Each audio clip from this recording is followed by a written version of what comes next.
আজকে সপ্তম দিনের মতো এবার কেয়ার হাসপাতালে চিকিৎসাধীন অবস্থায় রয়েছেন সাবেক তিনবারের প্রধানমন্ত্রী বেগম খালেদা জিয়া। আপনাদেরকে জানানোর চেষ্টা করছিলাম তার বর্তমান পরিস্থিতি আমরা যেমনটা জানতে পেরেছি যে আগের চাইতে অনেকটা কিন্তু সংকটপন্ন অবস্থায় রয়েছেন, এবং কি আমাদের কাছে সর্বশেষ যে তথ্যটি রয়েছে যেমনটা আমাদেরকে জানিয়েছিলেন যে তার ব্যক্তিগত চিকিৎসক ডক্টর জাহিদুল ইসলাম, এবং কি তিনি যতটুকু জানিয়েছিলেন যে আগের চাইতেই কিন্তু অনেকটা কিন্তু তিনি সংকটাপন্ন অবস্থায় রয়েছেন, এবং কি বর্তমান যে পরিস্থিতি যেমনটা দেখতে পাচ্ছেন যে এবার কেয়ার হাসপাতালের সামনে কিন্তু দেখতে পাচ্ছেন যে নেতাকর্মীরা ভিড় করছেন, এবং কি পাশাপাশি দেখছেন যে গণমাধ্যম কর্মীরাও কিন্তু এখানে ভিড় করছেন, এবং কি যতটুকু জানিয়েছেন যে আমরা যেমনটা দেখতে পারি যে গত 23 তারিখ থেকে কিন্তু বেগম খালেদা জিয়াকে এবার কেয়ার হাসপাতালে কিন্তু চিকিৎসাধীন অবস্থায় রাখা হয়েছে, এবং কি পাশাপাশি যেমনটা দেখতে পারি যে গত শুক্রবার থেকে কিন্তু তাকে আইসিইউ থেকে সিসিইউ কিন্তু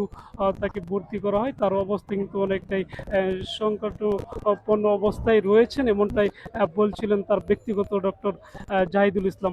দর্শক, আপনাদেরকে পাশাপাশি আবারও জানিয়ে রাখতে চাই আমাদের কাছে সর্বশেষ যে তথ্যটি রয়েছে। গতকাল আমরা দেখছিলাম যে বিএনপির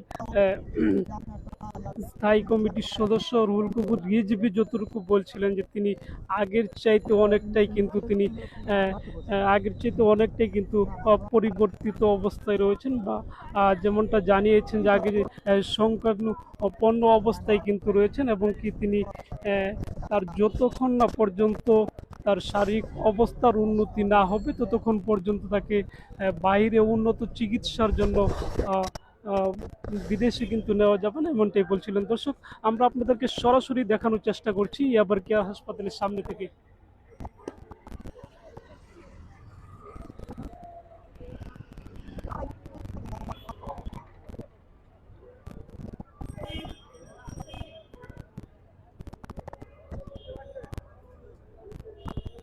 দর্শক, আমরা সকাল থেকে দেখছিলাম যে নেতাকর্মীরা কিন্তু এবার কেয়ার হাসপাতালে সাবেক তিনবারের প্রধানমন্ত্রী খালেদা জিয়ার খোঁজ খবর নিতে কিন্তু তারা আসছিলেন, এবং কি পাশাপাশি দেখছিলাম যে সাধারণ মানুষও কিন্তু ভিড় করছিলেন, এবং কি যেমনটা আমরা দেখতে পারি যে সকাল থেকে কিন্তু তারা খালেদা জিয়ার তারা সুস্থতা কামনা করে, এবং কি পাশাপাশি দেখতে পারি যে তারা দোয়া নিবেদন করেন, এমনটাই দেখতে পাচ্ছিলাম।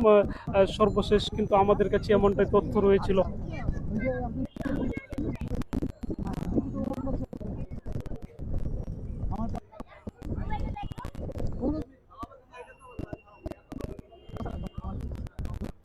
দর্শক, পাশাপাশি আপনাদেরকে জানিয়ে রাখতে চাই বর্তমান যে পরিস্থিতি, তিনবারের সাবেক প্রধানমন্ত্রী বেগম খালেদা জিয়ার শারীরিক অবস্থা কিন্তু আগের চাইতে অনেকটাই কিন্তু সংকটাপন্ন অবস্থায় রয়েছেন, এবং কি পাশাপাশি আমরা দেখছিলাম যে বিএনপির নেতা কর্মীরা কিন্তু ভিড় করছিলেন, এবং কি তার খোঁজখবর নিচ্ছিলেন। পাশাপাশি রাজনৈতিক ব্যক্তিরাও কিন্তু দেখতে পারি যে এবার কেয়ার হাসপাতালে তারা কিন্তু দেখতে পারি যে খালেদা জিয়ার খোঁজখবর নিতে কিন্তু তারা আসেন, এবং কি তার শারীরিক অবস্থা জানতে কিন্তু তারা ভিড় করেন।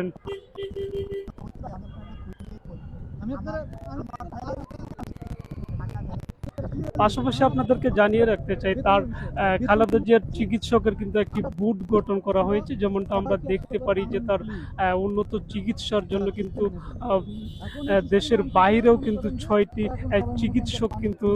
দেশের চিকিৎসক কিন্তু নিয়োগ করা হয়েছে। যদি আপনাদেরকে জানিয়ে রাখতে চাই, আমরা যেমনটা দেখতে পারি যে আমেরিকার চিকিৎসক, পাশাপাশি দেখতে পারি যে থাইল্যান্ডের চিকিৎসক কিন্তু যুক্ত রয়েছেন, পাশাপাশি যদি জানিয়ে রাখতে চাই চীনের চিকিৎসকও কিন্তু যুক্ত রয়েছেন, যেন খালেদা জিয়ার যেন আগের চাইতে যেন চিকিৎসার মান কিছুটা হলে পরিবর্তন করতে পারে, তার জন্য কিন্তু একটি বুথ গঠন করা হয়েছিল। দর্শক, এই ছিল আমার কাছে এবার কেয়ার হাসপাতালের থেকে সর্বশেষ। আবারও যুক্ত হব ইকমা 24-এর সঙ্গে। থাকুন। আল্লাহ হাফিজ।